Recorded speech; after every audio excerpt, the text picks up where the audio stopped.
तो वहीं केंद्र सरकार ने जनगणना का ऐलान कर दिया है और सरकार ने जनगणना का समय भी तय किया है। सूत्रों के हवाले से बड़ी खबर आपको बता रहे हैं। 2027 में जातिगत जनगणना हो सकती है। 2027 में 2 चरणों में जनगणना हो सकती है। जनगणना और जाति की जनगणना की जाएगी। मार्च 2027 तक जनगणना को पूरा कर लिया जाएगा। तो 16 जून को अधिसूचना भी इसको लेकर जारी की जाएगी। बड़ी खबर आपको बता रहे हैं। तो सूत्रों के हवाले से बड़ी खबर है कि 2027 में जातीय जनगणना हो सकती है। 2 चरणों में ये जनगणना हो सकती है। केंद्र सरकार ने जनगणना का ऐलान कर दिया है। बड़ी खबर आपको बता रहे हैं। खबर पर ज्यादा जानकारी के साथ हमारे सहयोगी नमित त्यागी हमारे साथ जुड़ गए। नमित, जातीय जनगणना की बात अगर करें तो सूत्रों के हवाले से खबर निकलकर सामने आ रही है कि 2027 में ये जातीय जनगणना हो सकती है और सरकार ने 16 जून को इसको लेकर अधिसूचना जारी करने का भी प्लान बना लिया है। क्या कुछ जानकारी मिल पा रही है?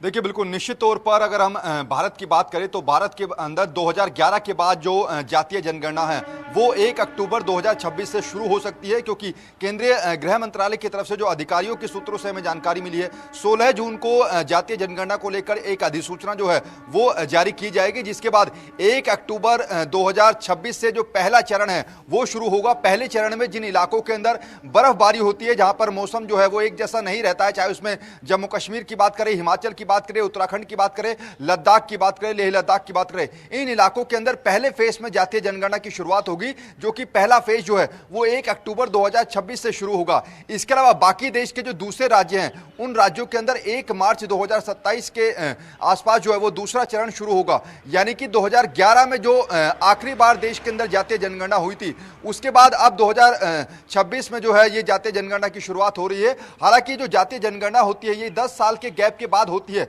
लेकिन 2021 में कोरोना महामारी से देश लगातार जूझ रहा था। इसी वजह से 2021 में जातीय जनगणना नहीं हो पाई थी और अब जातीय जनगणना का फैसला जो है वो कुछ ही दिन पहले हमने देखा था। 30 अप्रैल को केंद्रीय कैबिनेट की जो बैठक हुई थी, उस बैठक के अंदर केंद्र सरकार की तरफ से ये ऐतिहासिक फैसला लिया गया था कि देश के अंदर जातीय जनगणना कराई जाएगी। हालांकि इससे पहले हमने देखा था अपोजिशन पार्टी के कई नेता जो है वो जातीय जनगणना कराने को लेकर मांग कर रहे थे। राहुल गांधी की बात करें या फिर कांग्रेस अध्यक्ष मल्लिकार्जुन खड़गे की बात करें, वो भी संसद में कई बार जातीय जनगणना कराने की मांग रख चुके हैं। और ऐसे में अब केंद्र सरकार की तरफ से ये साफ हो गया है कि 1 अक्टूबर 2026 से जातीय जनगणना का जो पहला फेज है वो शुरू हो जाएगा।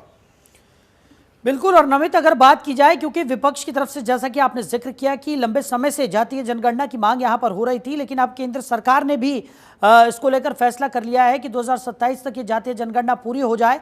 और जातीय जनगणना की बात करें तो 2 चरणों में सूत्रों के हवाले से खबर निकलकर सामने आ रही है कि जातीय जनगणना कराई जाएगी और इतना आसान नहीं होने वाला है। इसको लेकर जो अधिसूचना यहां पर जारी की जा रही है उसके बाद कहीं ना कहीं उस रणनीति पर काम करना होगा और एक ठोस रणनीति के तहत ही ये जातीय जनगणना संभव बताई जा रही है। देखिए, बिल्कुल, क्योंकि 140 करोड़ के आसपास की आबादी हमारे देश के अंदर है। ऐसे में ये इतना आसान होगा नहीं सरकार के लिए भी। यही वजह है कि पहले 16 जून को जो अधिसूचना जारी की जाएगी उस नोटिफिकेशन में हमें देखना होगा कि आखिर किस तरीके का प्रारूप जो है वो जातीय जनगणना का कराने का सरकार ने तय किया है। जो अभी सूत्र से हमें जानकारी मिल रही है, जो अधिकारी घर घर जाकर फॉर्म फिलअप कराएंगे, उस फॉर्म में 29 कॉलम जो है वो दिए गए हैं। उन 29 कॉलम में हर कॉलम में जानकारी जो है उस व्यक्ति को देनी पड़ेगी। उसके घर का मालिक कौन है, क्या इसकी उम्र है, कहां पर वो पैदा हुए थे, राशन कार्ड आखिर कहां पर है, उनके परिवार में कितने सदस्य हैं। इस तरीके का जो ये जातीय जनगणना का फॉर्म बनाया गया है, इसमें 29 कॉलम बनाए गए हैं। ऐसे में जो अधिकारी हैं जिनकी ड्यूटी लगाई जाएगी वो घर घर जाकर, प्रदेश के राज्यों के अंदर घर घर जाकर उस फॉर्म को फिलअप कराएंगे और उसके बाद उन फॉर्म के आधार पर ही जातीय जनगणना जो है वो डिसाइड की जाएगी। अगले साल यानी कि साल 2027 में मार्च के आसपास जो है इसके 1 मार्च 2027 से जो दूसरा चरण है उसकी शुरुआत होगी, क्योंकि जो पहले चरण में जिन राज्यों को रखा गया है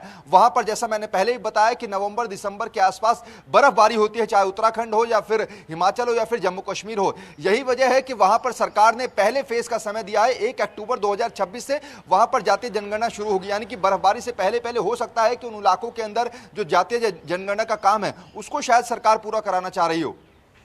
चलिए नमित, हमारे साथ जुड़ने के लिए, इन तमाम जानकारियों के लिए आपका बहुत शुक्रिया।